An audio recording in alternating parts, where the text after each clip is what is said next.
What is up, party people? Welcome back to another one. This is exciting because we finally got some new content, man. We had 11.1 PTR. It just came out a few hours ago. Did a lot of testing on our Resto Druid specifically, so we're going to be talking about today. I'm going to be talking about some other healers as well, so definitely sub the channel if you do want to learn more about more of the healers. So we are going to be primarily focusing on PvP here, but this stuff does apply to the entire class, or most of it does at least, but I will be gearing this more to PvP, just so you know. All right, so first things first, we got is the new talent tree. Okay, we have our new class tree. This tree seems pretty similar.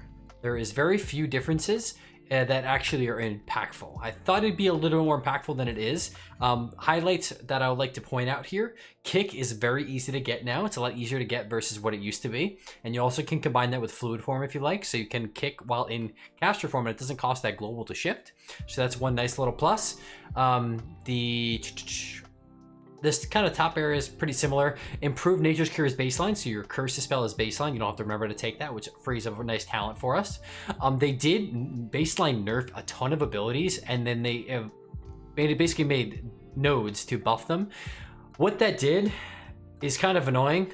So, you know, for example, you have 8% bite damage here, 10% moonfire damage here. You have this choice node between physical and magical damage to take, and it's, you know, do I take these? So basically what they did is they baseline nerfed everything and they gave you talents, which ultimately means if you do not take these talents, you're looking at a massive like 25% damage nerf or more, which is not cool. I was excited about these, but then I realized how bad they were baseline nerfed. So, you know, if you aren't playing the physical one, your shred, rake, all of that stuff, even if you're talented into like this one here and this one here, they are still nerfed 25% from what they are currently. And same with the magic damage. So if you're not playing the magic damage, you're playing the physical one, or you're playing neither, because sometimes you might want to play like in shuffle or threes, you might not want to play either. You are looking at a massive nerf to your damage, which is really sucky. But there's a positive. I'll get to it. So that is my little end all. I actually did a little calculations here on some of the damage stuff. So with the 25% buff, we're looking at around a 2% nerf on rake, 5% nerf on shred, 10% nerf on bite. These are PvP modifiers specifically. Let me note that. Moonfire about 3% weaker, Wrath about equal, Starfire about 3% worse, Star Surge about 5% worse. All right. So those were just some of the numbers I just messed around with to check. I mean, the numbers were fluctuating quite a lot. I don't know if my math is completely 100% on that, but that's just kind of the numbers that I was getting out of that. So that's kind of what we're looking at in terms of damage changes because of these new trees. But the one new talent, or two new talents that I do want to highlight that are awesome, are Licarious Meditation as well as Symbiotic Relationship. So Licarious Meditation means, so your Licarious Teaching bonus you keep for 5 seconds after shifting out. So when you're in no form, when you go into cat form, or you go cat form into normal form, or bear form into normal form, you're going to keep 6% of that stat carrying over. So what that's actually going to do is, like, for I go cat, I get to hold on to that haste for just a couple more seconds here. Does it show it drop down? Okay, then it drops down. So it has that delay to it, which is really nice for how I play specifically, because haste increases my energy regen. So being able to shift in, you know, have that extra haste for when I'm swiping and getting combo points, and then I can shift back out, and now I also have an extra 6% haste. Or if you go bear form shift out, I get to hold on to that 6% verse for another 5 seconds. So it's kind of benefit you for being a constant shifter, which I personally am. So it's really gonna be a nice little buff for myself, constantly shifting from cat to bear to human, and you're gonna be able to keep those nice buffs for yourself. It's gonna probably be a little bit weird in terms of min-maxing. Like I'm sure I'm gonna be doing like go bear form, come out of form, and then go cat form, and, you know, convoke for the extra bonus damage, 6% verse on my convoke, which is probably a pretty big deal. But just for the natural like flow of things, it's gonna be kind of a nice buff to have. And then secondly, Symbiotic Relationship. Overall, I'm really not happy about this talent. I think it is just kind of boring. Basically what you're going to think of this is a just beacon of light, a weaker beacon of light. So if I put it on this target and I spam heal myself, you'll see that this target's just going to keep getting healed as I'm healing myself. So you're going to see just all these little heals popping out. So as you heal yourself, part of that healing is going to go to him, and as you heal him, it's going to be coming back to you. So there's going to be some ping pong and healing, all this kind of stuff. So yeah, I mean, that's about it on that. So it's just kind of like it's kind of a boring baseline talent. I was hoping this wouldn't be great because it wouldn't be mandatory, and you could go for some of these other talents at the same time, but it doesn't look like it. This is going to look like 100% lock-in all the time. Really don't like it. It is a healing buff though, so it is what it is, right? Okay, and then I did note on the new fluid form, I'm probably still not going to play it myself, just how I play, but for those of you that are not big into cat form and you want to still play kick, that might be a good option for you. I think that covers it on this tree here. And one note I do want to add in on the talent trees is the Elder Druid. Okay, so Elder Druid now doesn't trigger from when you switch into another form like bear or cat. It triggers once you use one of those abilities. So either Star Surge, Rake, Shred, or Frenzied Regen. This is so nice, especially for me because you know what, it was really awkward to try to trigger your Heart of the Wild before you convoked, especially like on the opener of a game. So like previously I would have to like come out, rake one guy, clone one guy, and then shift, and then go in and be able to use it. But now, you know, you could just go in stealth, press rake, and then convoke. Oh, whoops, I don't have convoke. Well, here's your ancient lore talent, by the way. I was gonna talk about that coming up anyway. But that's a really nice change going into that. Everything else here is pretty much the same. Yeah, I think everything else is the same. Mark some of these trees for the CDR.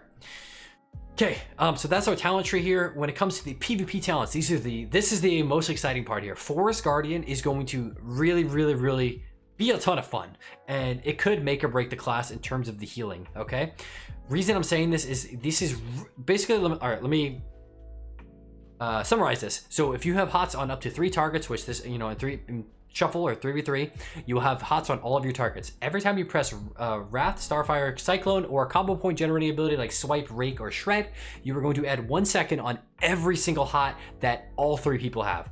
All of your hots, you could have 3 hots on each people. All 9 hots are getting extended by 1 second every time you use one of those abilities. Okay, and on top of that, every time you Star Surge or use a combo point spender, the rate of your healing over time spells is increased by 20% for 4 seconds. Is it 20 or 25? I thought it was supposed to be 25. It's 25 here, but the tooltip is 20. All right, whatever it is. This is going to be, it's going to be kind of annoying. It's cool, but it's also going to be annoying at the same time because it's going to really force you to press Star Surge on cooldown. You're going to end up wanting to play Starlight Conduit with Star Surge, and you're going to want to press this thing on cooldown because it's going to give you a lot more HPS. It's a cool thing to make you force you to, or not force you, but allow you to press that offensive ability in terms to not completely throw your healing and not feel like you're wasting a healing global by using Star Surge. But it is nice to have that. I'm kind of scared that you're going to be heavily relying on it though.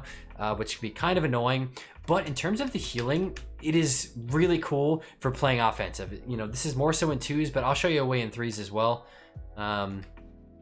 So in terms of like 2s and stuff, so let's say I overgrowth myself, right? And I can Swiftman extend everything. I could actually go in cat form and just start swiping, and all of these hots are just gonna, the timer's just gonna keep going up here. I could run out of that. I could just start spamming Wrath.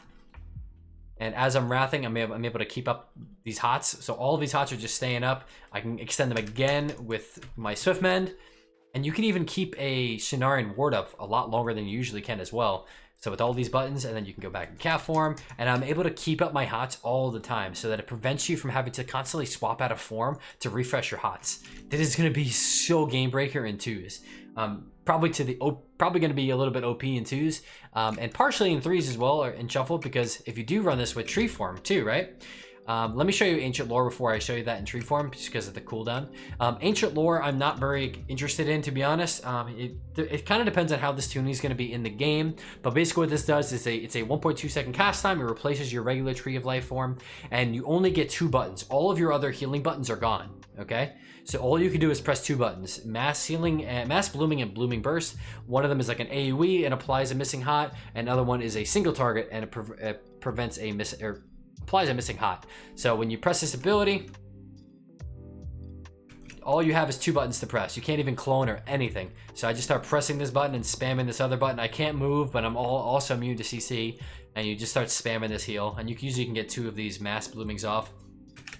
And then that's it. 2 things to note. Reforestation, it does seem currently like it's bugged. It's not working with 4. Someone said something about it working with 8, but I didn't see that. That seemed like a bug, but the stacks are just going up. I don't know if that's intended or not, but it is. I can confirm that it is affected by Cenarius guidance. So when you do get that CDR with your tree ants, you are going to get this back pretty quick. So it's going to be a pretty short cooldown for like a massive burst healing. Personally, I feel like Incarnate Tree of Life is still going to be better just for that 30-second duration of 10% more healing. And I mean, even with this, the CDR with it, you're still getting like it on a 2-minute cooldown. We'll see. We'll see. But I personally don't think you're going to end up playing it. I think you're going to end up wanting a different talent, you know, having Tireless Pursuit plus High Winds or something like that. Or maybe if you don't play Tireless Pursuit, you just play it. So, but what I did want to show you is how... Oh, hold on, I got to get this thing back. How Incarnate Tree of Life is interacting with Forest Guardian. And I think it's going to be pretty bonkers with it. So what it's going to allow you to do... I don't know if there's a world where Dream of Cenarius is better or not, but the fact that you're going to be able to... So let's say I'm going to... All right, let's hot this guy up here. All right, hold on. I got to take this talent. Get rid of this talent. Okay, so we're going to hot this guy up. Get all the hots on him. Hot this guy up as well. We're going to overgrowth myself. So everybody has a crap ton of hots here. And I could just sit here and spam Wrath, right? And if you look at my hots here, I look at my life bloom timer, it says 17 seconds. This will not go down. I wonder if it actually has, making me think, does it have a cap? Like if because I'm gonna get multiple Swiftmeds off.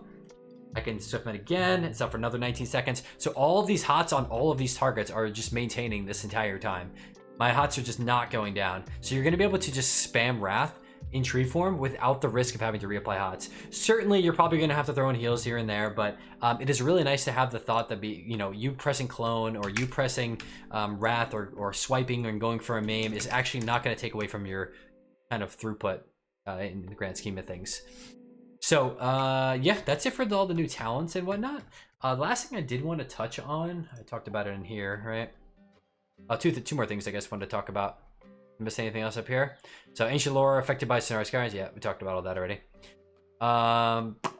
Okay, so Forest Guardian, very good. I think this is going to be a lock-in talent. I think that extra hot speed from pressing Starsters on cooldown is going to be really, really, really good. So Mastery seems a little bit weird.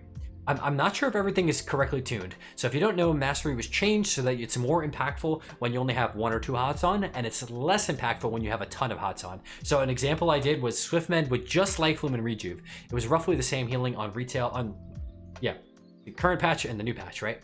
But if I overgrowth and then Swiftmended, and then I overgrowth and Swiftmended on the PTR, it was about 20% worse on the PTR. So that is really showing how much it's going to affect going down the line. So I don't know how this is going to actually impact the game. And it seems like some of the changes that they were supposed to put in are not in, or it's the mastery affecting it. For example, the Rejuve was supposed to be buffed by like a total of 50%, including the PvE changes and the PvP changes. But it doesn't seem like it's buffed at all. It looks like it actually seems like it's nerfed. So I don't know if the mastery is impacting this at all, or if things are just not correctly calculated, because this seems like a very complicated calculation, to be honest. Making, how they're affecting the mastery over how the mastery scales in PvP versus PvE. So I don't know if everything's right on that, because at the moment, I mean, everything across the board seems nerfed for Druid. Damage and healing. With the the positive being Forest Guardian and in the symbiotic relationship. So those two things will probably make it a slight buff overall. But kind of concerned about how this mastery change is going to play out. Last thing I wanted to talk about was the tier set. So proc rate, the insurance proc rate is very low. Heals are about 200 to 300k, and that's with like I had to put these on for that. So 200k for when you have 7 mil HP, not a lot at all. And then my guess is around 2 to 4% of your total healing. I don't think this is going to be that impactful. Maybe a little bit. So we'll have to see how this ends up playing out. I think other healers are going to get a way more benefit of this. So for Druid, it's going to proc off your blooms. But the cool thing about it is it can apply a missing hot. So for that, it might be worth it just straight up. Because when that insurance is removed, it just has to proc enough, which is pretty much going to force you to end up playing photosynthesis. Which again, I really hate when they're making you auto lock in some of these talents, because if you have this on, your ally just gives a chance to randomly proc, and then if you can combine that with budding leaves, you're really kind of double dipping on that, the budding or the bloom. So overall, we're gonna have to kind of see how the mastery numbers play out, but I'm really I'm really excited about the Forest Guardian, but I was very let down on the numbers on everything. I think it's kind of annoying that everything is net nerfed by so much when our Druid damage is not good to begin with in PvP. Maybe it is in PvE, maybe that's the root of all this problems, but kind of forcing you to play one of these talents and then whatever one you don't take is severely nerfed, you're getting a 25% nerf on, just really feels bad. So we'll kind of have to see as things go on, but I think overall we're going to see a slight net positive in all this. But Forest Guardian is going to really help in terms of just gameplay fun, because it's just going to make the gameplay a lot smoother, not have to hot so much. It's going to make it rewarding to do offensive things. So looking forward to that. We'll keep make sure you guys do like, subscribe. Let me know any questions you have on Druid or what other classes or healers specifically you want to see me cover next. Peace out.